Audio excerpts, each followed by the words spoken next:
بسم اللہ الرحمن الرحیم۔ الحمدللہ، ہم سورۃ الحج کا درس سماعت کر رہے ہیں۔ آج ہمارے درس کا آغاز سورۃ الحج کے تیسرے رکوع کی آیت نمبر 25 سے ہے۔ یہ 17ویں پارے کا 10واں رکوع ہے، سورہ حج کا تیسرا رکوع، آیت نمبر 25۔ اللہ رب العالمین ارشاد فرماتا ہے، ان الذین کفروا، بے شک جن لوگوں نے کفر کیا، وَيَصُدُّونَ، اور وہ روکتے ہیں، عن سبیل اللہ، اللہ کے راستے سے، اللہ کی اطاعت سے روکتے ہیں، اللہ کی فرما برداری سے روکتے ہیں، نیکیوں سے روکتے ہیں، اچھے کاموں سے روکتے ہیں۔ ایک تو کافر ہیں، اور کفر کرنے کے ساتھ ساتھ وہ دوسروں کو بھی ایمان لانے سے، اطاعت و فرما برداری سے روکتے ہیں۔ والمسجد الحرام، اور مسجد حرام سے روکتے ہیں۔ کفار مکہ نے حضور علیہ الصلوۃ کو اور صحابہ کرام کو مسجد حرام میں داخل ہونے سے روک دیا، جیسا کہ حدیبیہ کے مقام پر یہ ہوا۔ اس کے علاوہ بھی جب مسلمان مسجد حرام میں عبادات کرنا چاہتے تھے تو وہ روکتے تھے، منع کرتے تھے اور ظلم و ستم کرتے تھے۔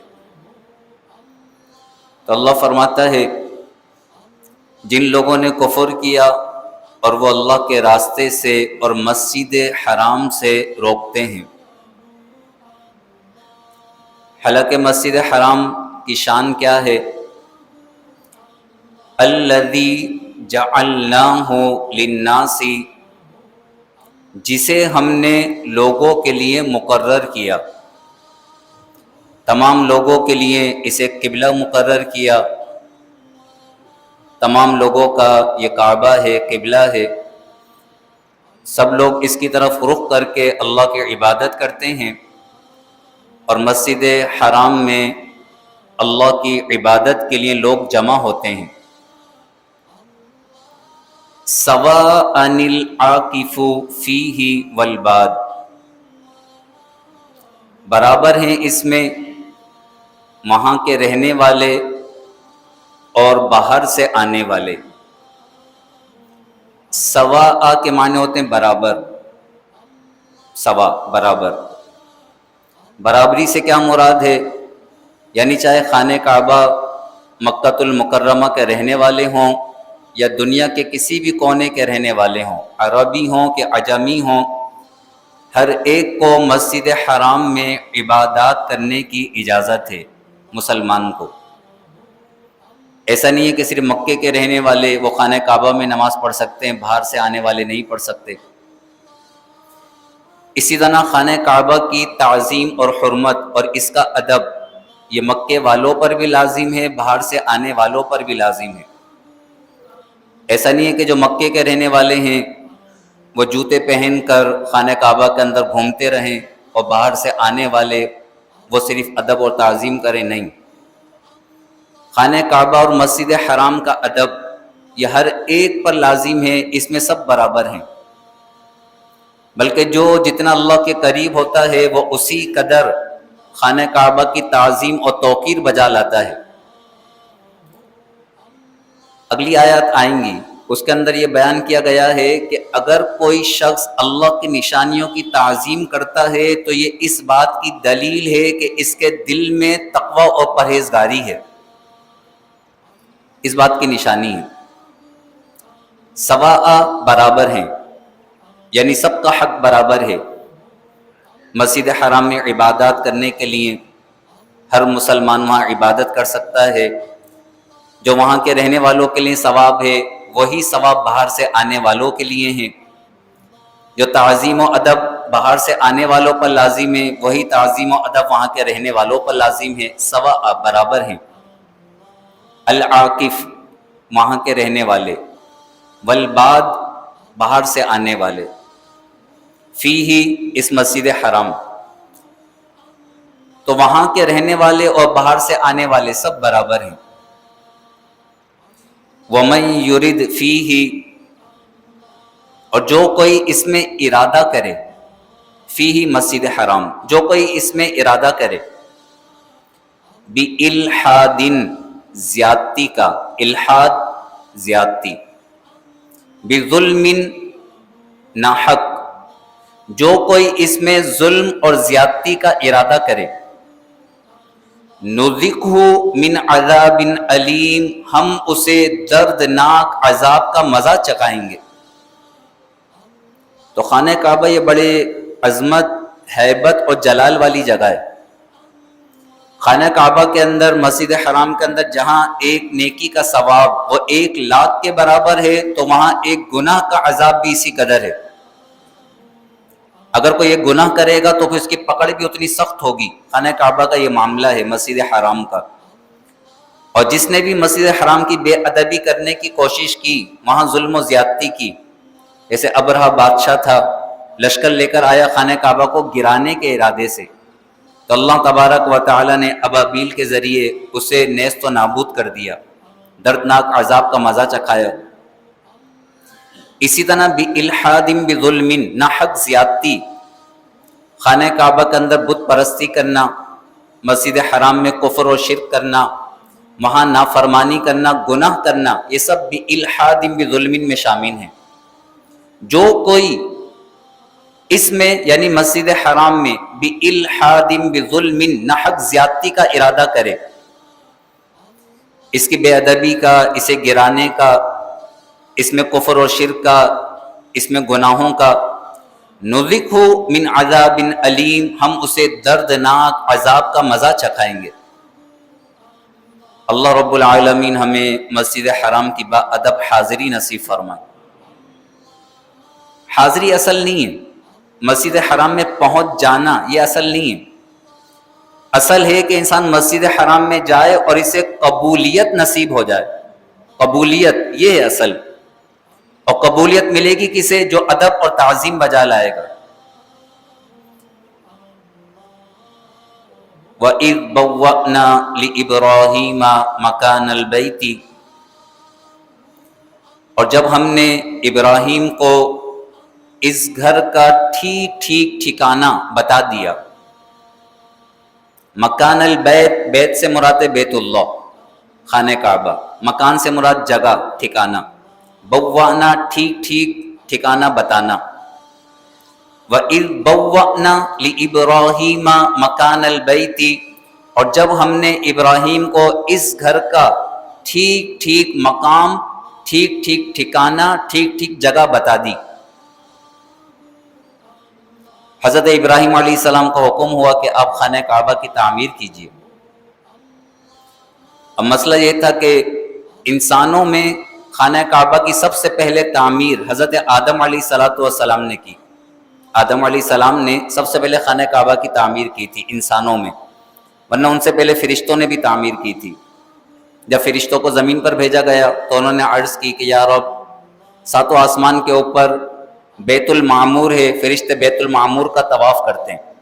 جیسے زمین پر خانہ کعبہ ہے، اسی خانہ کعبہ کی سیٹ میں ساتوں آسمان اوپر بیت المعمور بنا ہوا ہے، اور فرشتے وہاں طواف کرتے ہیں بیت المعمور کا. تو فرشتوں نے سب سے پہلے خانہ کعبہ کی تعمیر کی تھی. پھر جب آدم علیہ السلام زمین پر تشریف لائے تو اللہ کے حکم سے آپ نے خانہ کعبہ کی تعمیر کی. پھر طوفان نوح آیا تو طوفان نوح کے اندر خانہ کعبہ کو آسمان پر اٹھا لیا گیا، اس کا نشان باقی نہ رہا، اور اس جگہ پر مٹی وغیرہ اور یہ ریت کے نیچے دب گئی یہ جگہ. ابراہیم علیہ السلام کو حکم ہوا کہ آپ خانہ کعبہ کی، میرے گھر کی تعمیر کیجیے. ابراہیم علیہ السلام نے عرض کی یا رب، کس جگہ، کس مقام پر؟ تو اللہ تبارک و تعالیٰ نے ایک بادل بھیجا اور جہاں خانہ کعبہ ہے عین اسی مقام پر وہ بادل آ کر ٹھہر گیا، اور اللہ نے ہوا کو حکم دیا، ہوا تیز چلی اور اس مقام سے مٹی کو ہٹا دیا اور اس کی بنیادیں آپ پر ظاہر کر دی گئی۔ وَإِذْ بَوَّأْنَا لِإِبْرَاهِيمَ مَكَانَ الْبَيْتِ، اور جب ہم نے ابراہیم کو اس گھر کا ٹھیک ٹھیک ٹھکانہ بتا دیا، مکان، اس جگہ کو ان کے سامنے ظاہر کر دیا، تو ابراہیم علیہ السلام نے حضرت اسماعیل علیہ السلام کے ساتھ مل کر اپنے بیٹے جو اللہ کے نبی ہیں خانہ کعبہ کی تعمیر فرمائی۔ اب بظاہر آپ دیکھیں، اگر کوئی شخص آ کر مسجد کی تعمیر کرنے لگے اور مسجد میں اینٹیں چننے لگے تو ہمارا معاشرہ تو ایسا ہے کہ اسے اتنی ویلیو نہیں دیتے اور کوئی خاص مقام و مرتبہ نہیں سمجھتے، مزدور ہے، مستری ہے۔ لیکن اللہ کے گھر کی تعمیر، اس میں اینٹیں چننا، یہ بہت بڑی نعمت ہے، اتنی بڑی نعمت کہ اللہ کے خلیل ابراہیم خلیل اللہ کے گھر کی تعمیر فرما رہے ہیں۔ حضرت اسماعیل اینٹیں لا لا کر دے رہے ہیں اور حضرت ابراہیم خلیل اللہ جو مقام ابراہیم پتھر ہے اس پر کھڑے ہو کے تعمیر فرما رہے ہیں۔ اللہ نے اس مقام ابراہیم جو پتھر ہے، اس پتھر کو حضرت ابراہیم علیہ السلام کے لیے نرم فرما دیا۔ جیسے جیسے عمارت بلند ہوتی گئی، یہ پتھر بھی خود بخود ہی بلند ہوتا چلا جاتا تھا۔ اللہ کی شان ہے۔ عمارت بلند ہوئی تو یہاں تو اسٹول وغیرہ کچھ رکھتے ہیں، ایسا نہیں، یہ جو مقام ابراہیم پتھر ہے، اللہ کے حکم سے یہی پتھر بلند ہوتا جاتا تھا۔ ابراہیم علیہ السلام جتنا بلند ہونا چاہتے تھے پتھر اتنا بلند ہو جاتا تھا۔ یہ پتھر نرم ہو گیا آپ کے لیے، بالکل لفٹ کی طرح آپ کے لیے کام کرنے لگا۔ ابراہیم علیہ السلام، حضرت اسماعیل علیہ السلام نے بیت اللہ کی تعمیر فرمائی، اور تعمیر کے بعد آپ نے بڑی دعائیں مانگی۔ نیک عمل کے بعد اللہ کی بارگاہ میں دعائیں مانگنا، یہ ابراہیم خلیل اللہ کی بھی سنت ہے، حضور کی بھی سنت ہے، خاص طور پر نماز کے بعد۔ حضور نے خاص تعلیم فرمائی ہے احادیث میں کہ نماز کے بعد یہ دعا مانگو۔ ایک یہ دعا آپ نے تعلیم فرمائی، اللہم اعنی علی ذکرک و شکرک و حسن عبادتک۔ تو عبادات کے بعد دعائیں مانگنا یہ قبولیت کے زیادہ قریب ہوتا ہے، کیونکہ انسان جب کوئی نیک عمل کرتا ہے تو اللہ نظر رحمت فرماتا ہے، اور جس وقت اللہ نظر رحمت فرما رہا ہو اس وقت اللہ کی بارگاہ میں دعا مانگنا، اللہ ان دعاؤں کو قبول فرماتا ہے۔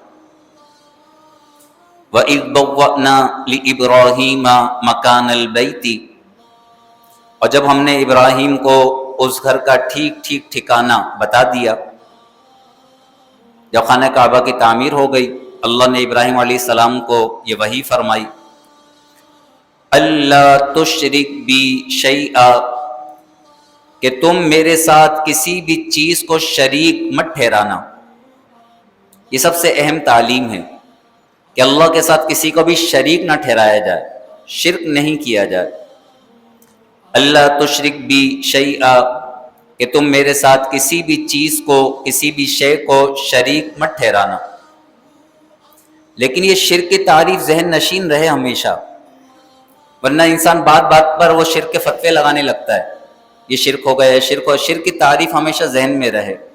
شرک کی سب سے آسان تعریف یہ ہے کہ کسی کو بھی اللہ کے برابر سمجھنا، معبود اور الہ سمجھنا، اللہ جیسا سمجھنا، یہ شرک ہے۔ کسی کو بھی اللہ جیسا معبود سمجھنا، الہ سمجھنا، یہ شرک ہے۔ اگر کوئی اولاد جانے گا تو اولاد باپ کی جنس سے ہوتی ہے، وہ بھی برابری ہو جاتی ہے۔ کوئی بیوی ٹھہرائے گا تو اللہ کے برابر بیوی ٹھہرانا، اولاد ٹھہرانا، کسی کو معبود بتانا۔ تو کسی کو بھی معبود اور الہ سمجھنا، اللہ کے برابر سمجھنا، یہ شرک ہے۔ اللہ تبارک و تعالی مجھے بھی، آپ کو بھی، ہماری نسلوں کو بھی شرک سے محفوظ فرمائے۔ اللہ تشرک بی شیئا، کہ تم میرے ساتھ کسی کو شریک مت ٹھہرانا، وطہر، اور تم پاک رکھو، طاہر، پاک رکھو، بیتیا، میرے گھر کو، للطائفین، طواف کرنے والوں کے لیے، والقائمین، اور قیام کرنے والوں کے لیے، والرکع السجود، اور رکوع سجود کرنے والوں کے لیے، نماز پڑھنے والوں کے لیے۔ اللہ کسے حکم دے رہا ہے؟ اپنے خلیل ابراہیم علیہ الصلوۃ والسلام کو کہ اے ابراہیم تم میرے گھر کو صاف ستھرا رکھو۔ اللہ کے گھر کی صفائی کرنا یہ بھی بڑی عظیم نعمت ہے، اللہ کے گھر کی صفائی۔ جو اللہ کے گھر کو صاف ستھرا رکھتا ہے، اسے مزین کرتا ہے، اللہ تبارک و تعالی اس کے لیے جنت میں گھر بناتا ہے، اللہ تبارک و تعالی اسے راضی ہو جاتا ہے۔ ایک خاتون تھی، وہ مسجد نبوی کے اندر دیکھتی تھی تنکے وغیرہ پڑے ہوئے ہیں تو وہ آتی تھی اور مسجد نبوی کی محبت میں وہ تنکے چن لیا کرتی تھی، آتی تنکے اٹھا لیتی، یوں سمجھ لے کہ جھاڑو لگا دیتی۔ ان کا انتقال ہو گیا، صحابہ نے ان کی تدفین فرما دی، حضور کو خبر نہیں دی۔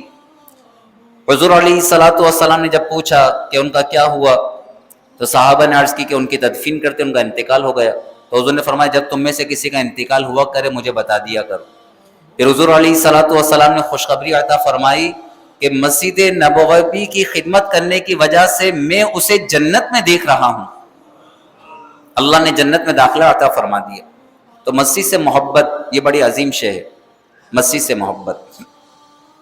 وَطَهِّرْ بَيْتِيَ لِلطَّائِفِينَ وَالْقَائِمِينَ وَالرُّكَّعِ السُّجُودِ، اور میرے گھر کو طواف کرنے والوں کے لیے اور قیام کرنے والوں کے لیے اور رکوع اور سجود کرنے والوں کے لیے پاک اور صاف رکھو۔ جب خانہ کعبہ کی تعمیر ہو گئی تو خانہ کعبہ کے ارد گرد کو اتنی آبادی تو نہیں تھی، تعمیر تو ہو گئی۔ ابراہیم علیہ السلام نے اللہ کی بارگاہ میں عرض کی کہ یا رب تیرے گھر کے طواف کے لیے لوگ کس طرح آئیں گے؟ تو اللہ رب العالمین نے آپ کو حکم دیا کہ آپ لوگوں میں اعلان فرما دیں۔ آپ نے عرض کی کہ یا رب میں اعلان کروں گا، کس تک آواز جائے گی، کون سننے والا ہے؟ وہی ہوئی کہ اے ابراہیم اعلان کرنا تمہارا کام ہے اور لوگوں تک تمہاری آواز پہنچانا ہمارا کام ہے۔ ابراہیم علیہ الصلوۃ والسلام نے جبل ابو قبیس پر کھڑے ہو کر لوگوں میں حج کی ندا فرمائی، اے لوگو اللہ کے گھر کے طواف کے لیے آؤ۔ ابراہیم علیہ السلام نے جبل ابو قبیس پہ کھڑے ہو کر ندا کی، اللہ تبارک و تعالی نے آپ کی اس ندا کو تمام لوگوں تک پہنچایا، بلکہ جو لوگ باپ کی پشت میں تھے یا ماں کے رحم میں تھے ان تک بھی آواز پہنچائی گئی۔ اور جس نے جتنی بار لبیک اللہم لبیک کہا، اللہ تبارک و تعالی نے اتنی بار اس کے لیے اس گھر کی حاضری کو مقدر فرما دیا۔ تو بہت سارے ایسے خوش نصیب ہیں بار بار حج کے لیے جاتے ہیں، عمرے کے لیے جاتے ہیں، تو اصل بات یہ کہ سعادت مند ہیں کہ باپ کی پشت میں انہوں نے ابراہیم علیہ الصلوۃ والسلام کی صدا پر لبیک اللہم لبیک کہا، باپ کی پشت میں، عالم ارواح میں، عالم صلب میں۔ اللہ نے ابراہیم علیہ السلام کو حکم دیا وَأَذِّن فِي النَّاسِ بِالْحَجِّ،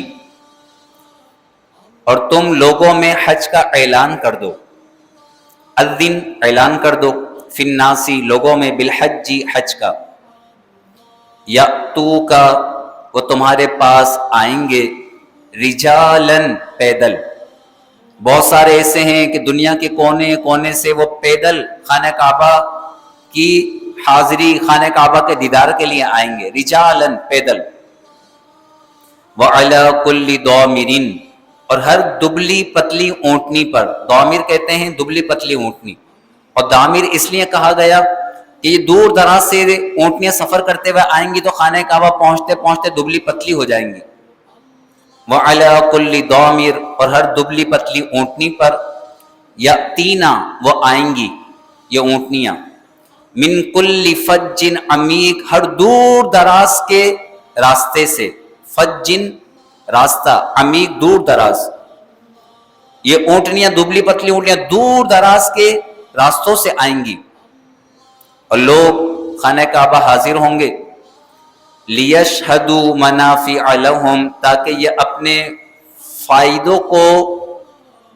فائدوں پر حاضر ہوں، لیشہدوا تاکہ یہ حاضر ہوں، منافع لہم اپنے فائدے پر۔ فائدے کیا ہیں؟ حج کے عمرے کے دنیاوی فائدے بھی ہیں اور دینی فائدے بھی ہیں، منافع لہم فائدے ہی فائدے ہیں۔ کوئی اگر یہ سمجھے کہ میں اتنا پیسہ خرچ کر کے حج کرنے جاؤں گا حضور علیہ الصلوۃ والسلام نے تعلیم فرمائی کہ عمرے پر عمرہ کرو، کیونکہ عمرہ یہ محتاجی کو دور فرما دیتا ہے، محتاجی کو دور فرما دیتا ہے۔ عمرہ کرنے سے، خانہ کعبہ کی حاضری سے مال میں کمی نہیں ہوتی۔ انسان جب عمرہ کرنے جائے گا تو اللہ اس کے مال میں مزید اضافہ عطا فرما دے گا۔ اور حج ایک ایسی نعمت ہے کہ حج کرنے والے کے اللہ تبارک و تعالی سارے گناہوں کو معاف فرما دیتا ہے، حقوق اللہ بھی، حقوق العباد بھی۔ حقوق العباد اللہ اپنے ذمے لے لیتا ہے۔ ایک حج ایسی نعمت ہے، اور دوسری شہادت۔ اگر کوئی اللہ کی راہ میں شہید ہو گیا تو اللہ اس کے بھی سارے گناہ معاف فرما دیتا ہے۔ ایک شہادت ہے اور دوسرا حج ہے۔ لیکن حج سے مراد کون سا حج ہے؟ حج مقبول و مبرور۔ اگر انسان حرام کمائی سے حج کرنے جائے گا تو وہ حج ہی نہیں ہے، حرام کمائی سے حج نہیں ہوتا۔ حج عظیم عبادت ہے۔ لیشہدوا، تاکہ لوگ حاضر ہوں، منافع لہم، اپنے فائدوں پر، وَيَذْكُرُوا اسْمَ اللَّهِ، اور وہ اللہ کا ذکر کریں، اللہ کے نام کا ذکر کریں، فی ایام معلومات، معلوم دنوں میں۔ ذی الحجہ کے 10 دن جو ہیں، ان 10 دنوں میں اللہ کے ذکر کی بڑی فضیلت ہے۔ ایام معلومات سے ذی الحجہ کے 10 دن ہیں، اور وہ اللہ کے نام کا ذکر کریں فی ایام معلومات، معلوم دنوں میں، یعنی ذی الحجہ کے ابتدائی 10 دنوں میں۔ علی ما رزقہم من بہیمۃ الانعام، ان بے زبان چوپایوں پر جو اللہ نے انہیں رزق عطا فرمائے۔ اللہ نے جو انہیں بے زبان چوپائے رزق کے طور پر عطا کیے ہیں، ان بے زبان مویشیوں کو ذبح کرتے وقت بھی اللہ کا نام ذکر کریں، اور ذی الحجہ کے 10 دنوں میں بھی اللہ کا ذکر کریں۔ زمانے جاہلیت میں سمجھا جاتا تھا کہ حج کے دنوں میں جو قربانی کی جاتی ہے، قربانی کرنے والا اسے نہیں کھا سکتا، تو اس کی ممانعت کی گئی اور فرمایا گیا کہ حاجی جو قربانیاں کرتے ہیں وہ قربانی کا گوشت خود بھی کھا سکتے ہیں، جبکہ قربانی ہو حج تمتع کی، حج قران کی، اور نفلی قربانی، جیسے بقرہ عید کی قربانی ہوتی ہے۔ اگر کفارے کی قربانی ہوگی یا دم کی قربانی ہوگی تو دم اور جو کفارے کی قربانی ہوتی ہے اس کا گوشت انسان خود نہیں کھا سکتا، کفارے کی قربانی کا۔ فَكُلُوا مِنْهَا، تو تم ان سے کھاؤ، یعنی جن جانوروں کو تم ذبح کرو قربانی کے دنوں میں، ان جانوروں سے تم کھاؤ۔ وَأَطْعِمُوا الْبَائِسَ الْفَقِيرَ، اور ہر مصیبت زدہ فقیر کو بھی کھلاؤ۔ بائس مصیبت زدہ، فقیر محتاج، فقیر، خود بھی کھاؤ، فقیروں کو بھی کھلاؤ۔ جب قربانی کر چکو تو قربانی کے بعد ثُمَّ لْيَقْضُوا تَفَثَهُمْ، پھر چاہیے کہ وہ اپنا میل کچیل دور کریں۔ تفثہم، میل کچیل، یعنی قربانی ہو گئی، قربانی کرنے کے بعد انسان اپنے بالوں کو کٹوائے، احرام کی پابندیوں سے نکل جائے، اور غسل کر کے جو میل کچیل ہے اسے صاف کرے۔ ثُمَّ لْيَقْضُوا تَفَثَهُمْ، پھر چاہیے کہ وہ اپنا میل کچیل صاف کریں۔ وَلْيُوفُوا نُذُورَهُمْ، اور اپنی منتوں کو پورا کریں، اگر کوئی منت مانی ہے اس منت کو پورا کریں۔ وَلْيَطَّوَّفُوا بِالْبَيْتِ الْعَتِيقِ، اور چاہیے کہ اس آزاد گھر کا طواف کریں۔ طواف الزیارت، یہ بھی حج کا رکن ہے، طواف الزیارت۔ وقوف عرفہ اور طواف الزیارت یہ حج کے رکن ہیں، تو پھر طواف زیارت کرے۔ وَلْيَطَّوَّفُوا بِالْبَيْتِ الْعَتِيقِ، اور چاہیے کہ وہ اس آزاد گھر کا طواف کریں۔ سبحان اللہ، کیا کلام ہے! خانہ کعبہ آزاد گھر ہے، یہ دنیا میں سے کسی کی بھی ملکیت نہیں ہو سکتا۔ کوئی مسلمان، کوئی حکومت یہ دعویٰ نہیں کر سکتی کہ خانہ کعبہ ہماری ملکیت ہے، ملکیت کا کوئی دعویٰ نہیں کر سکتا، کوئی اس کا مالک نہیں ہو سکتا ہے۔ خانہ کعبہ کا مالک اور خالق اللہ تبارک و تعالی ہے۔ عتیق ہے یہ، عتیق، آزاد گھر، اس پر کوئی قبضہ نہیں کر سکتا، اسے کوئی اپنی ملک نہیں بنا سکتا، یہ اللہ کی ملک ہے۔ وَلْيَطَّوَّفُوا بِالْبَيْتِ الْعَتِيقِ، اور چاہیے کہ وہ اس آزاد گھر کا طواف کریں۔ ذالک، یہ اللہ کا حکم ہے۔ وَمَن يُعَظِّمْ حُرُمَاتِ اللَّهِ، اور جو اللہ کی حرمتوں کی تعظیم کرے۔ حرمات، اللہ نے جن چیزوں کو حرمتیں عطا کی ہیں، خانہ کعبہ کو اللہ نے حرمت دی، مقام ابراہیم کو حرمت دی، صفا مروہ کو حرمت دی، یہ نشانیاں ہیں اللہ کی۔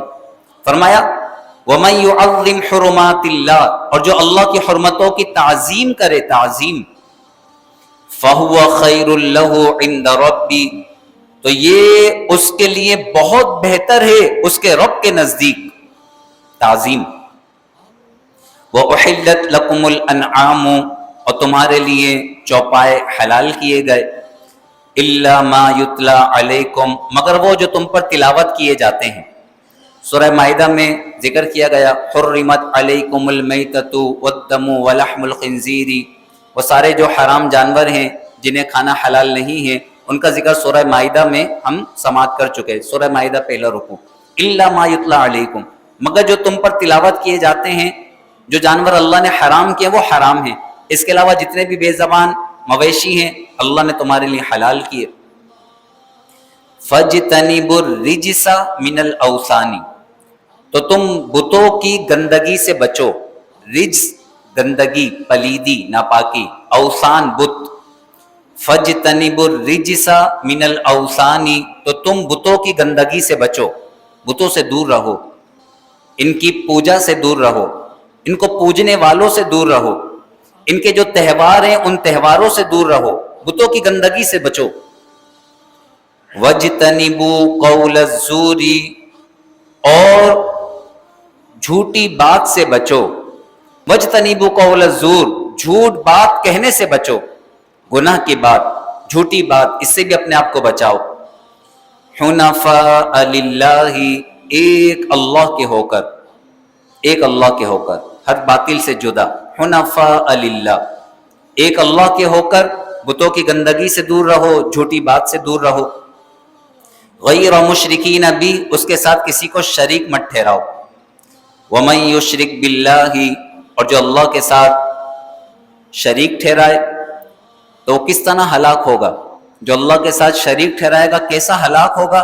ہلاکت کی مثال دی جا رہی ہے، اس کی ہلاکت کی مثال دی گئی جیسے کوئی شخص آسمان سے گرے اور زمین پر گرنے سے پہلے ہی پرندے اسے نوچ نوچ کر اس کی بوٹی بوٹی جدا کر دیں، یا ہوا اور تیز آندھی اس کے جسموں کے چیتھڑے اڑا دے اور وہ چیتھڑے زمین کے کونے کونے میں کہیں دور جگہ پر گریں، کیسی شدید ہلاکت ہوگی۔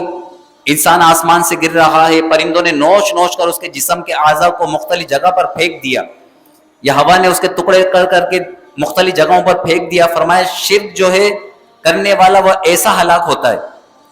وَمَن یشرک باللہ، جس نے اللہ کے ساتھ شریک ٹھہرایا، فَكَأَنَّمَا، تو گویا کہ خَرَّ مِنَ السَّمَاء، وہ آسمان سے گرا، فَتَخْطَفُهُ الطَّيْرُ، تو پرندوں نے اس پر جھپٹا مارا، پرندوں نے اسے اچک لیا، او تہوی بہ الریح، یا ہوا نے اسے پھینک دیا، فی مکان صحیح، دور کی جگہ میں۔ تو جو ایمان کو چھوڑ کر کفر اور شرک کرے گا تو ایسا ہے جیسے بلندی سے پستی پر گرنے سے پہلے ہی اس طرح ہلاک ہو جائے کہ اس کی تباہی اور بربادی انتہائی ہولناک ہو۔ اللہ تبارک و تعالی ہمیں ہمیشہ ایمان کی بلندیوں پر رکھے۔ ذالک، بات یہی ہے، اصل بات یہی ہے، ذالک، یہی بات ہے، جو شرک کرے گا اس کا یہی انجام ہوگا۔ وَمَن يُعَظِّمْ شَعَائِرَ اللَّهِ، اور جو اللہ کی نشانیوں کی تعظیم کرے۔ شرک اور تعظیم میں فرق سمجھنا انتہائی ضروری ہے۔ اللہ شرک کی ممانعت فرماتا ہے لیکن تعظیم کا حکم دیتا ہے۔ اگر انسان تعظیم اور شرک میں فرق نہیں کرے اور نعوذ باللہ من ذالک تعظیم کو شرک سمجھنے لگے تو یہ بھی تباہ و برباد ہو جائے گا، بے ادبی کے اندر ملوث ہو جائے گا۔ اس لیے اللہ نے ساتھ ہی فرمایا وَمَن يُعَظِّمْ شَعَائِرَ اللَّهِ، اور جو اللہ کی نشانیوں کی تعظیم کرے۔ اللہ کی نشانیوں سے کیا مراد ہے؟ خاص طور پر اللہ کی نشانیوں کو یہاں فرمایا گیا کہ جو قربانی کے جانور ہیں جو حرم لے جائے جاتے ہیں وہ اللہ کی نشانیاں ہیں۔ اگلے رکوع کے اندر انشاءاللہ ہم سماعت کریں گے، اگلے رکوع کی آیت ہے جس میں اللہ رب العالمین نے فرمایا، آیت نمبر 36 میں، وَالْبُدْنَ جَعَلْنَاهَا لَكُمْ مِنْ شَعَائِرِ اللَّهِ، وَالْبُدْنَ، اور یہ قربانی کے جانور ہم نے تمہارے لیے اللہ کی نشانیاں مقرر کیے ہیں۔ قربانی کے جانور، قربانی کے جانور اللہ کی نشانی، کیوں؟ کیونکہ وہ قربانی کے جانور خاص نسبت ہو گئے حضرت ابراہیم علیہ السلام کی سنت کی طرف، خانہ کعبہ کی طرف۔ قربانی کے جانور کیا ہیں؟ ابراہیم علیہ السلام کی سنت کو ادا کرنا. تو جو چیزیں اللہ والوں سے نسبت رکھ لیں وہ ساری کی ساری اللہ کی نشانیاں بن جاتی ہیں. قرآن میں فرمایا ان الصفا والمروۃ من شعائر اللہ، بے شک صفا اور مروہ اللہ کی نشانیوں میں سے ہیں. بھئی صفا مروہ کیا ہیں؟ پہاڑیاں ہیں. ہندو بھی پتھروں کی تعظیم کرتے ہیں، لیکن وہ تعظیم نہیں، وہ عبادت ہے، کیونکہ وہ ان پتھروں کو اپنا معبود سمجھتے ہیں. مسلمان صفا و مروہ کی تعظیم کرتے ہیں، لیکن یہ تعظیم اللہ کو پیاری ہے، کیونکہ یہ جو تعظیم کرتے ہیں اس لیے نہیں کہ یہ ہمارے معبود ہیں یا بت ہیں، نہیں، بلکہ اس لیے کہ حضرت ہاجرہ رضی اللہ تعالی عنہ کے قدموں سے ان پہاڑیوں کو نسبت ہے. حضرت ہاجرہ کے قدموں سے ان پہاڑیوں کو نسبت ہو گئی تو اللہ تبارک و تعالی نے ان پہاڑیوں کی تعظیم کا حکم دیا ہے. مقام ابراہیم بھی ایک پتھر ہے، اس پتھر کی تعظیم مسلمان کرتے ہیں. کیوں؟ ابراہیم علیہ السلام کے قدموں کے نشان ہیں. زمزم کی ایک پانی ہے، ہندو بھی پانی کی تعظیم کرتے ہیں، گنگا جل، لیکن وہ اسے اپنا معبود سمجھتے ہیں، ان کی تعظیم شرک کہلائے گی. مسلمان آب زمزم کی تعظیم کرتے ہیں. وہ تعظیم کیوں کرتے ہیں؟ کہ اس آب زمزم کو نسبت ہے اللہ کے نبی حضرت اسماعیل علیہ السلام کے قدموں سے، کہ آپ کے قدم مبارک سے پانی نکلا ہے. تو تعظیم کر رہے ہیں، صرف تعظیم اس لیے کہ اللہ کے پیارے سے نسبت ہے. یہ تعظیم شرک نہیں کہلائے گی. مقام ابراہیم کی تعظیم شرک نہیں کہلائے گی. صفا مروہ کی تعظیم شرک نہیں کہلائے گی. جب اللہ والوں سے منسوب چیزوں کی تعظیم شرک نہیں ہے تو پھر اللہ والوں کی تعظیم، پھر انبیاء کرام کی تعظیم، پھر جو سید الانبیاء ہیں، جو اللہ کی نشانیوں میں سب سے بڑی نشانی ہے، ان کی تعظیم ہم پر کس قدر لازم و ضروری ہے، کس قدر لازم و ضروری. اللہ فرماتا ہے ذالک، بات یہی ہے کہ شرک کرنے والا تباہ و برباد ہو جائے گا. لیکن وَمَن يُعَظِّمْ شَعَائِرَ اللَّهِ، جو اللہ کی نشانیوں کی تعظیم کرے، فَإِنَّهَا مِن تَقْوَى الْقُلُوبِ، تو بے شک یہ تعظیم دلوں کے تقوی سے ہے. فَإِنَّهَا، بے شک یہ من تقوى القلوب، یہ دلوں کے تقوی سے. انشاءاللہ اس آیت کے تحت ہم اگلی نشست میں مزید درس سماعت کریں گے. اور تعظیم و شرک کے فرق کو سمجھنا انتہائی ضروری ہے، ورنہ انسان ادب و تعظیم کے ساتھ صلاۃ و سلام پڑھنے کھڑا ہوتا ہے، نادان لوگ بولتے ہیں شرک ہو گیا، شرک ہو گیا. ادب و تعظیم سے کھڑے ہو کر صلاۃ و سلام پڑھنے کو شرک کہہ دیتے ہیں لوگ. ان سے پوچھا جائے کہ بھائی شرک کیوں ہو گیا، تو بولے بھائی کھڑے ہو کر نماز کی کیفیت آپ نے بنا لی ہے تو یہ عبادت کی کیفیت ہو گئی، اس لیے صلاۃ و سلام پڑھا تو شرک ہو گیا. تو بھی ان سے پوچھا بھائی نماز جنازہ کے اندر، عین نماز کے اندر کھڑے ہو کر ہاتھ باندھ کر جب حضور علیہ الصلوۃ والسلام پر درود و سلام پڑھتے ہیں تو جب شرک کیوں نہیں ہوتا؟ وہ تو عین نماز میں پڑھ لیں آپ. ابھی تو یہ کہہ رہے ہیں کہ نماز کی کیفیت ہو گئی تو اس لیے شرک ہو گیا. تو عین نماز کے اندر آپ درود و سلام پڑھ لیں تو جب شرک کیوں نہیں ہو رہا پھر عین نماز کے اندر؟ تو انتہائی ضروری ہے کہ انسان شرک اور تعظیم کے فرق کو سمجھے. اور انشاءاللہ اگلی نشست کے اندر ہم شرک و تعظیم کو مثالوں کے ساتھ، قرآن و حدیث کے ساتھ انشاءاللہ بیان کریں گے. اللہ تبارک و تعالی قرآن کا نور ہمارے سینوں میں داخل فرمائے.